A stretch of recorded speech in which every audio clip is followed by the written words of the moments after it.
안녕하세요. 맨스케입니다. 오늘은 국비 지원으로 약 4년 전인 2018년 일본 IT에 취업하신 이동현님과의 인터뷰를 준비했습니다. 저도 이동현님도 인터뷰는 처음 찍고 처음 하는 거라 부족한 점이 많지만 일본 취업을 생각하시는 분들에게 조금이나마 도움이 되고 리얼한 현장의 목소리를 전하려고 노력했으니 재밌게 봐주시면 감사하겠습니다. 그럼 바로 시작하겠습니다.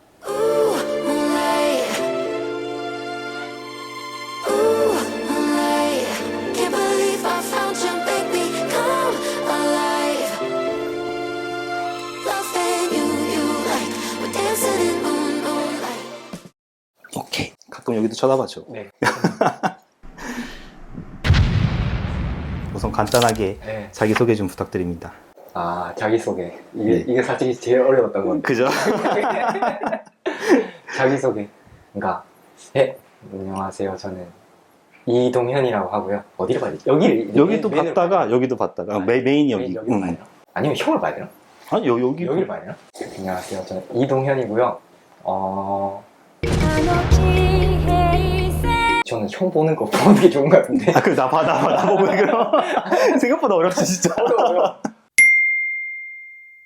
2018년 10월 달에 일본 와가지고 일본을 처음에 온 이유가 자동차 업무가 좀 하고 싶었다. 자동차에서 약간 자율주행 같은 그런 프로젝트 좀 해보고 싶었는데 그 당시에 제가 이제 좀 딱히 그렇게 막 성적이 엄청 좋았던 것도 아니고 좀 취업 힘들었었는데 그러다가 눈을 돌려보니까 이제 일본이라는 취업 시장이 있어가지고 이제 거기에서 여기라면은 그래도 자동차 업계 어떻게 일을 할 수 있겠다 싶어서 그래서 이제 여기 일본어 공부해서 2018년 10월에 여기 와가지고 잘 재밌게 지내고 있습니다. 근데 그 많은 회사 중에 그 아까 자동차 관련이면은 왜 그 모 회사를 왜 골랐는지.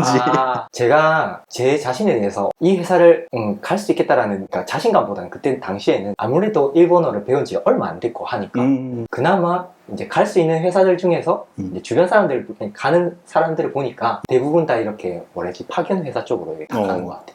그 중에서 그나마 이제 조금 규모가 있고 뭔가 월급은 그냥 따박따박 줄 것 같은 월급이 밀릴 것 같지는 않다. 이 회사는 그냥 규모는 어느 정도 크다. 약간 당시에는 그래도 그 정도의 월급이 낮을 줄 몰랐죠. 이제 저는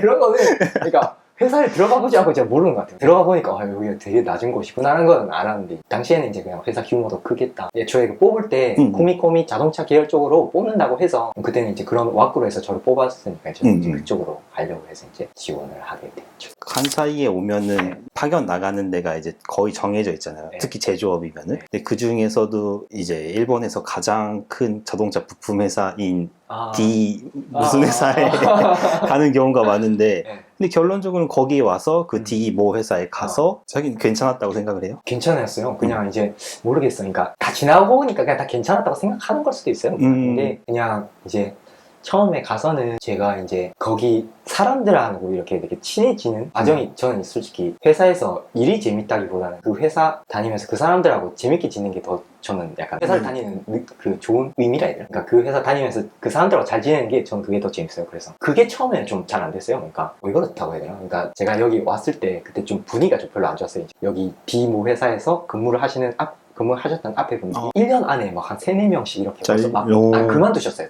짜린 게 아니고 그만두셨어요. 그래가지고 이제 좀 이 회사 자체에 대해서 여기 안에 분위기가 좀 별로 안 좋았어요. 그래서 저를 약간 뭐지 공기 취급? 투명인간 취급. 너도 조만간 나갈 거잖아요. 이런 느낌으로. 선배들도 그렇게 열심히 가르쳐 주지도 않고 어차피 그만두랬는데 하면서. 그래서 저도 약간 그때는 그런 상황 되게 힘들었었는데 그 사람들하고도 이렇게 탁 못 친해지고 그냥 늘 이렇게 약간 겉도는 느낌으로 한 1년 정도 그렇게 지내다가 제가 좀 어필도 좀 많이 했던 것 같아요. 이게 저는 그래도 좀 배우고 싶다. 저는 계속 더 나아지고 싶다는 이런 어필도 좀 했던 것 같아요. 제 선배가 한 번 바뀌면서 그 선배가 이제 저를 이렇게 보면서 얘가 생각보다 배우고 싶어 하는 애구나. 이때까지는 그냥 뭐 공기 취급하고 조만간 나갈 애라고 생각만 했었는데 그러니까 다른 사람들이 이제 그런 고정관념으로 저를 계속 보니까 그 선배도 그냥 저를 그렇게밖에 못 봤어요. 이제 그 선배가 저를 직접 담당을 하게 되면서 얘 생각보다 가르쳐 주니까 그냥 바닥바닥바닥 잘 하고 좀 뭔가 노비시료가 있겠다라 싶었나 봐요. 그 선배가 그렇게 생각을 했나 봐요. 그래서 그 선배가 갑자기 좀 약간 그때부터 약간 태도가 바뀌면서 저도 약간 할 맛이 나는 거 있죠. 그 사람들 집에도 놀러 가서 같이 뭐 술도 먹고 그렇게 하면서 제가 좀 약간 일에 재미도 붙고. 여기서 말씀하시는 그 선배라는 거는 그 파견회사의 선배가 아니라 아니고 그 파견처에 그쵸. 있던 사람들인 거죠? 그 사람들이죠. 이제 거기 회사에서 정사원 친해지면서 저도 이제 그 일이 더 재밌어지는 거죠. 이제 처음 1년간은 제가 진짜 저도 고민 많이 했어요. 그냥 이 일이 내한테 맞나라는 생각도 많이 하고. 물론 뭐 그 선배가 늘 좋았던 거 아니에요. 그 선배도 엄청 키비시. 그러니까 일에 대해서는 예. 엄청 우르사이하고 그러니까 뭐라 해야 돼? 엄청 까탈스럽고 엄청 예. 그러니까 되게 저를 완전히 이렇게 제가 오렌지면은 으아 이렇게 되는 느낌이에요 진짜. 그럼 이제 주스가 이렇게 빡 떨어지잖아요. 그 주스는 진짜 맛있어요. 성과분은 진짜 괜찮은 성과분이 나오는데 저는 완전 진짜 이렇게 돼가지고 지어 짜진 그냥 오렌지가 되는데, 그래도 그렇게 그 선배가 그렇게 가르쳐준 덕분에 제가 사실은 그 선배하고 그런 에피소드가 이렇게 많았기 때문에 제가 지금 이번에 새로 가게 되는 회사 거기에서도 면접 보면서 그 선배에 대한 에피소드가 많이 떠올랐어요. 예. 그러니까 얘기할 말도 많이 생기고 그런 말을 하니까 또 그 사람들은 되게 좋아하더라고요. 까다로운 선배가 있었다. 그 선배가 뭐 어떻게 했냐? 너 언제가 어려웠냐? 뭐 이런 게 어려웠는데 뭐 이런 선배한테 뭐 제가 이런 어필도 하면서 이렇게 잘 했습니다라는 그런 것들이 면접에서도 되게 잘 먹혔던 것 같아요. 파견을 갔을 때 역시 그 파견처 사람들이 얘는 파견이니까 가르쳐 주지 않아도 괜찮겠다라는 사람도 많을 텐데, 근데 거기서 이제 가르침을 많이 받은 거는 역시 자기가 그 의욕적으로 배우고 싶다라는 걸 많이 어필했기 때문에 그게 됐다는 거죠. 피를 많이 했다. 그 사람들하고 친해지려고 노력도 하고, 그래도 이왕 가가지고 이제 제대로 하려고 하면 재밌게 해야지라는 생각. 그러니까 어필을 구체적으로 어떤 식으로 하셨어요? 그러니까 뭐 이런 거예요. 그러니까 선배가 뭐 제한테 이런 지적을 딱 해요. 그러면 이제 그게 계속 똑같은 지적이 나오면 이제 또 그 선배도 이제 저한테 이제 점점 이렇게 되잖아요. 이 녀석은 안 되겠다. 그렇게 안 되려고 이 선배가 이렇게 지적을 딱 주면은 제가 이런 지적에 대해서는 제가 이렇게 해서 앞으로 이런 지적이 안 나오게 하겠습니다 하고 이렇게 벌써 이렇게 대책을 이렇게 딱 하고 그대로 계속 시행을 하는 거예요. 뭐 예를 들면은 제가 아침에 이렇게 출근을 해가지고 선배가 무슨 지시가 있었는데 예전에 무슨 지시 하나를 까먹은 적이 있다. 그럼 그 선배는 이제 처음에는 이것도 안 했어 이렇게 지적을 하면은 다음부터는 제가 이제 지시를 받으면은 그 딱 지시 받은 그 상황에서 바로 그냥 그 선배한테 제가 지적 리스트라는 걸 하나 만들어가지고 지적 리스트 안에다가 선배가 이렇게 지적 준 거 그냥 바로 넣었습니다. 이렇게 바로 보고도 딱 하고 그냥 번호 몇 번 리스트 몇 번에 제가 방금 선배가 지적 준 거 제가 넣었습니다. 나중에 대응할게요 하면서 그냥 차트로 그냥 그런 식으로 어필을 많이 했어요. 그 선배도 뭐 그냥 이제 차트가 뽕뽕뽕뽕 오는 거 귀찮아하지 않아요. 솔직히 제가 만약에 후배가 있어도 그렇게 하면은 귀찮다기보다는 귀여울 것 같아요. 되게 열심히 한다. 가급적이면 이제 선배가 이렇게 뭔가 지시를 주거나 뭐 이런 걸 해라 하면 그러니까 하는 것만이 아니고 그러니까 하면서 이렇게 했습니다라는 보고도 좀 콤하면 자주 했던 것 같아요. 그런 게 좀 약간 그 선배가 이제 나에 대해서 보는 눈이 조금씩 바뀌어가면서 얘랑 일하는 게 되게 편하구나. 그게 가장 중요한 것 같아요. 그러니까 파견을 가든 아니면 그냥 자기 회사 사람들끼리 해도 역시 얘가 의욕이 있는 애인지 없는 애인지에 따라서 가르쳐주고 싶다 아니다가 달라지기 때문에 처음에 이제 일본 오셨을 때 이제 파견이라는 게 좀 이게 싫지 않았어요? 저 약간 그러니까 둔감하다 되나? 파견 간다? 그 파견을 가는 건데 이걸 다른 사람한테 우리 어머니나 아버지한테 제가 여기로 파견을 가요 하면 엄마가 그때부터 걱정을 하는 파견 이러는 거예요. 이제. 확실히 그러니까 아직까지도 아니고 아마 뭐 모든 사람들이 지금 일본 안에서도 그럴 겁니다.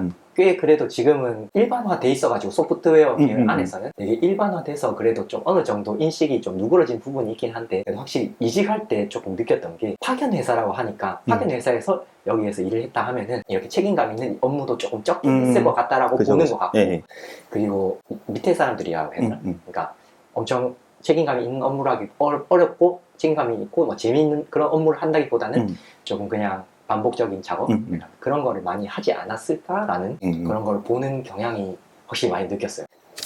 너무 이제 일정 얘기만 했는데 그러니까 처음에 이제 일본 오셨을 때 이제 이 회사를 고른 이유 중에 하나가 그러니까 일본어도 그렇게까지 잘하지 못했고 그런 이유도 있었는데 자신감이 없었다고 했었던 것 같아요. 그러니까 그 당시에는 이렇게 일본어를 엄청나게 잘하는 게 아닌데 바로 내가 가고 싶은 회사 갈 수 있을까라는 약간 그런 게 좀 어느 정도 있었던 것 같아요. 그래서 이 회사 붙었을 때 그냥 가겠다고. 그럼 시청자분들이 궁금해하실 것 같은데 일본 오셨을 때 일본어 어느 정도 공부했고 그 당시에 수준이 어느 정도였어요? 제가 일본어 공부 시작한 게 2018년 3월? 한 반년 좀 더 하고 그러니까 오신 거네요.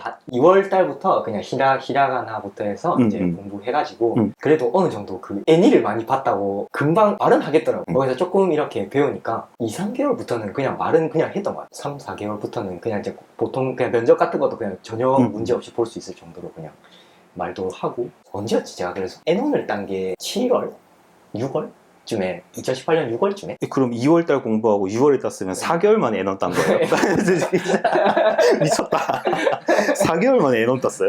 일본어 실력이라는 게 되게 주관적인데 네. 이제 객관적으로 나타낼 수 있는 지표로 따지면은 일본 오셨을 때 N1은 갖고 있었다. N1은 갖고 있어요. 갖고 있었다. 그게 되는 거죠. 4개월에 N1? 야 미쳤다 진짜. 천재야 미쳤다. 아니, 일본 오시기 전에 다른 나라에도 계셨잖아요. 아, 예. 어떤 나라에 계셨고 아. 왜 가셨고 어떤 걸 했었는지 좀 알려줄 수 있어요? 그러니까 제가 일본 오기 전에 호주를 워홀로 한번 갔었는데요. 음. 제가 군대 딱 마치고 바로 이제 대학 가서 또 공부해야 되나 싶은 거 있죠. 그냥 그때는 조금 더 놀고 싶다 이래가지고 이제 간 이유도 약간 그런 것도 있었던 것 같아요. 그냥 제가 그때는 군대 안에서 막 치사병도 좀 하다 보니까 요리에도 약간 재미도 붙여가지고 그래서 이제 가가지고 약간 요리도 하면서 은근히 돈도 많이 벌 수 있겠다라는 것도 약간 호주였어요. 호주가 임금도 세고 하니까. 그때 그래서 한국 돌아왔을 때가 대학 몇 년생이었어요? 대학 1학년 2학기였어요. 1학년 아. 1학기 마치고 바로 군대를 가가지고 1학년 2학기부터 다시 시작했는데 제가 그때 경영학과였는데 경영학과 하니까 제가 뭔가 내세울 게 없는 거 있죠. 그때부터 제가 좀 뭔가 이렇게 취업에 대해서 조금 더 생각을 해보니까 그래도 좀 뭔가 만드는 거 기계공학 이런 쪽으로 제가 공부를 조금 더 해야겠다라는 그냥 막연한 생각, 막연한 두려움 이걸 뭐라 해야 되지? 아, 취업 좆되겠다라는 이런 그냥 막연한 두려움 때문에 그래가지고 이제 그렇게 경영학과 플러스 기계공학과 복수 전공하면서 그렇다고 해서 공부를 열심히 한 건 아니어서 성적은 그럭저럭한 그런 그럭저럭하게 어떻게 졸업은 이렇게 했죠. 시청자분들이 이제 대학도 궁금해 하실 수도 있는데 아, 그러니까 얘기하기 싫으면 아니요. 어느 정도 괜찮은데 혹시 어느 대학이셨어요? 경희대 경영학과에서 처음에 이제 그렇게 갔다가 이제 기계공학과 이렇게 복수 전공해가지고 그 졸업을 하고서 바로 일본에 오신 거죠? 졸업하고 나서 네. 한 6개월간 제가 아, 6개월간 공부를 한 거예요. 그러니까 아까 제가 말했던 그 2018년 2월부터 JSL이라고 이제 인재개발원이라고 있는데 일본 취업을 하는 사람들에 대해서 일본어 가르쳐주고 무슨 일본어 비즈니스 매너나 일본에서 쓰는 약간 프로그램을 가르쳐주는 그런 연수원이 있었는데 그러니까 그게 흔히 말하는 국비 지원 중에 하나인 거죠. 네. 네네네. 제 이제 유튜브에도 많은 분들이 댓글 남기시는 게 네. 국비 지원해서 일본 가도 괜찮냐 아니면 국비 지원해서 좋은데 못 간다 막 이런 말들 되게 많이 하시는데 네. 실제로 국비 지원해서 일본에 오신 거잖아요. 네, 그쵸. 국비 지원 하고서 일본에 와서 이제 또 좋은 데로 전직까지 하시는 건데 어때요? 국비 지원으로 일본 오는 건?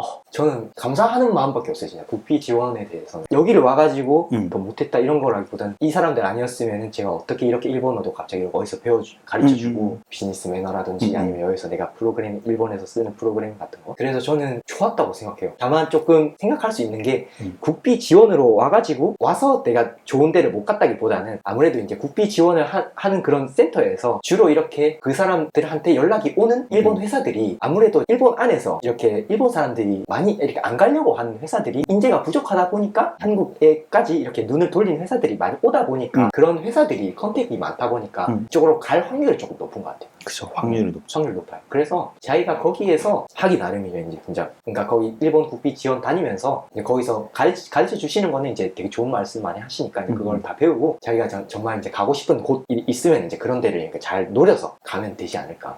이제 일본으로 와서 이제 지금 회사에서 3년 동안 일하고 이제 전직을 하시잖아요. 근데 전직하는 회사는 어떤 회사예요? 처음에 이제 파견 회사로 일본 왔는데 네네네. 지금 또 어떤 회사로 전직을 하시는지. 이번에 가는 회사가 독일 외자 회사예요. 자동차 부품 회사인데 이제 거기에서 제가 이제 하는 업무가 자동 운전을 담당하는 그 ADAS라는 그 ECU가 있거든요. ADAS ECU의 소프트웨어 개발을 하러 갑니다. 제가 처음에 하고 싶었던 일이었어요. 되게. 그럼 잘 됐네요. 네. 지금 회사에서 이제 다음에 갈 때가 이제 외자계잖아요. 네. 이제 외국 계열이 또 월급도 세다고 하는데 지금이랑 비교하면 한 어느 정도 올랐어요? 지금 비교하면 1.5배 이상? 이제 한국이랑 호주랑 일본이랑 이제 세 군데 살아보셨잖아요. 네. 근데 그 중에 가장 좋았던 곳은 어디예요? 어디가 제일 좋았지? 그러니까 호주에 있을 때는 호주가 너무 좋았어요. 이제 지금 일본에 있으니까 또 일본도 너무 좋아.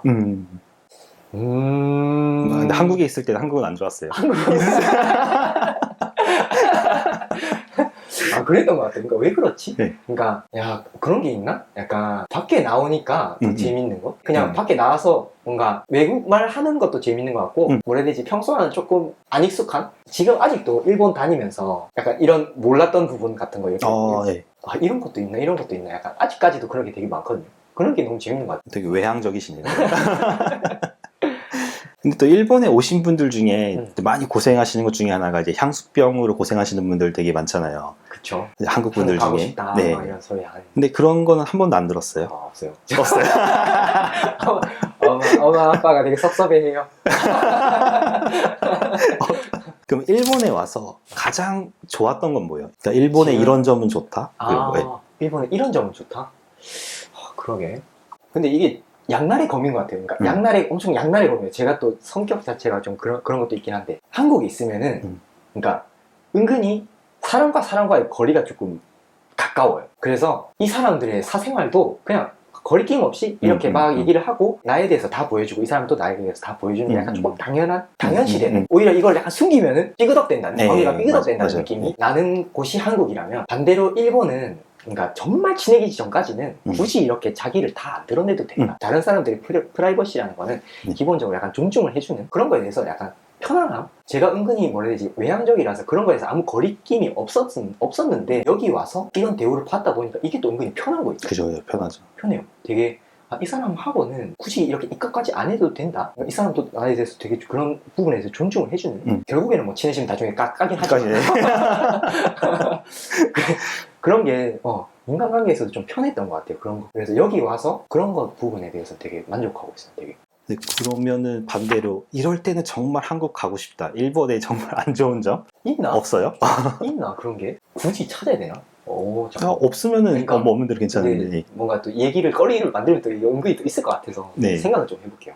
있다. 근데 제가 이렇게 막 평소에 불편했던 점은 아니긴 한데 이것도 좀 약간 그렇긴 한데 변화에 대해서 그러니까 뭔가를 바뀌는 거에 대해서 국민 전체적으로 그러니까 제가 한국에 있었을 때 느낌하고는 조금 다른 게 이제 여기 사람들은 되게 뭔가를 바꾸려고 할 때 잘 안 바꾸려고 하고 뭔가를 바꾸는 거에 대해서 되게 조심스러워하는 조심스러워하는 그런 부분이 있는데 그러니까 그런 게 제가 싫진 않아요. 그러니까 되게 이 사람들은 이렇게 안전? 이때까지 잘 돌아갔는데 이걸 바꿈으로 해서 이 리스크가 있잖아요. 이 리스크에 대한 그런 위기감? 이런 게 있으니까 오히려 그래도 안전하다라는 생각은 하는데 그래도 조금씩 바뀌어야 되지 않을까라는 지금 소프트웨어 특히나 이렇게 업무를 하니까 변화에 되게 민감하게 빨리 반응할수록 이렇게 발전의 속도도 좀 빠른데 그런 거에 대해서 이제 되게 깝깝하다? 라는 느낌을 받을 수도 있겠다. 똑똑한 사람들이 만약에 그런 깝깝하다고 느끼면은 자꾸 그런 똑똑한 사람들 다른 데로 나가버리지 않을까라는 이번에 좀 그런 거에 대해서는 근데 요즘 그런 거 같지도 않고 회사 안에서 제가 이런 거 바꿀래요 저런 거 바꿀래요 하면은 그래도 좀 바꿔주는 좀 추세로 지금 바뀌는 것 같아요. 약간 요즘 애들은 또 그렇지도 않아. 그런 것도 아니고. 혹시 일본에 오신 걸 후회한 적은 있으세요? 후회한 적 없어요. 제가 후회한 적 없어요. 제가 진짜 여기는 진짜 잘 봤다. 잘 봤다. 다행이다. 결혼을 하신 지 얼마 안 됐잖아요. 네. 이제 지금은 와이프분, 그 전에 여자친구분. 네. 여자친구를 어떻게 만나셨어요? 저는 그 데이팅 어플? 어플로? 데이팅 어플 녀석들 이제 말을 좀 조심해야 돼. 여자친구가 볼 수도 있어. 말을 좀 조심해야 돼. 이상한 말이 튀어나와. 그 페어즈에서 뭐 보이는 사람한테 다 메시지 보냈다. 데이팅 어플에서 그분만 만나신 거예요?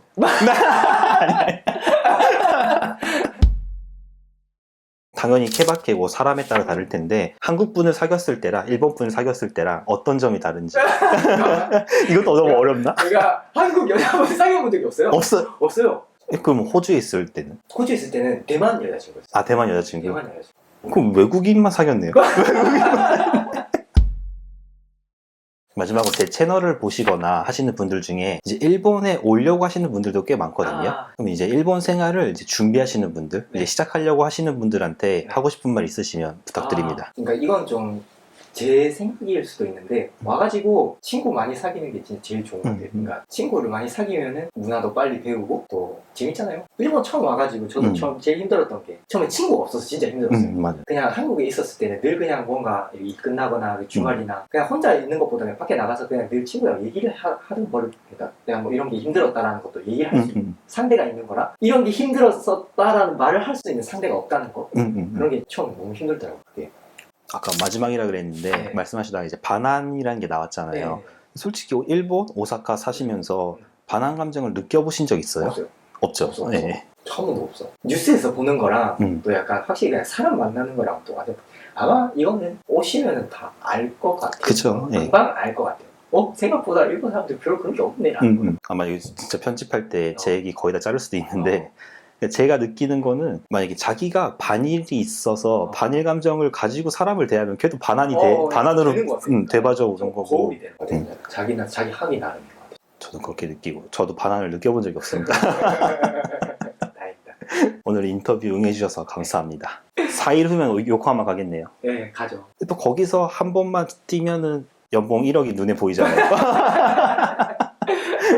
네, 오늘 정말 감사드립니다. 감사합니다. 네.